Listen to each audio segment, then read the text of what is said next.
So নিশ selection ব্যাপারটা হচ্ছে আমরা কোন প্রোডাক্টটা নিয়ে বা কোন আইটেমটা নিয়ে কোন সার্ভিসটা নিয়ে বিজনেস করব সেটা। নিশ মূলত হচ্ছে একটা আইটেম, লাইক আমি এখন জুয়েলারি বিজনেস করছি, অন্য কেউ হয়তো শাড়ির বিজনেস করছে, অন্য কেউ হয়তো সার্ভিসের বিজনেস করছে। মানে আমরা যারা বিজনেস করি আমাদের কিন্তু বিভিন্ন সার্ভিসের প্রয়োজন হয়, যেমন ডিজাইনিং, ভিডিও এডিটিং, মার্কেটিং, ওইগুলোও এক একটা নিশ। অ্যান্ড এটা সিলেক্ট করতে হবে আপনার নিজেরই। এটা যদি আপনি অন্যের সিদ্ধান্তে সিলেক্ট করেন তাহলে আপনার বিজনেসটা লং লাস্টিং হবে না, অ্যান্ড আপনি বিজনেস করে মজা পাবেন না, কারণ আপনি আরেকজনের সিদ্ধান্তে আপনার নিশটা আপনি আরেকজনের সিদ্ধান্তে আপনার নিশটা সিলেক্ট করেছেন, যেটার ব্যাপারে আপনি জানেন না।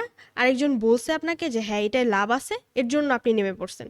সো এটা খুবই মাথায় রাখতে হবে বিজনেস স্টার্ট করার আগে।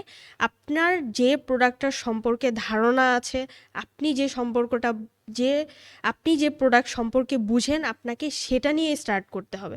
যেমন আমি মেয়ে হলেও আমি কাপড়ের ব্যাপারে কিছুই বুঝি না। কোন কাপড় সুতি, কোন কাপড় লিলেন, কোন কাপড় ভালো, কোনটায় রং উঠে, I have no knowledge. But কোন জুয়েলারি লং লাস্টিং হবে, কোন জুয়েলারি লং লাস্টিং হবে না, কোনটার পাথর আগে পড়ে যাবে, কোনটার পাথর পরে পড়বে, আমি এটা দূর থেকে দেখলেই বুঝে যাব, কারণ আমি এটার সাথে কানেক্টেড।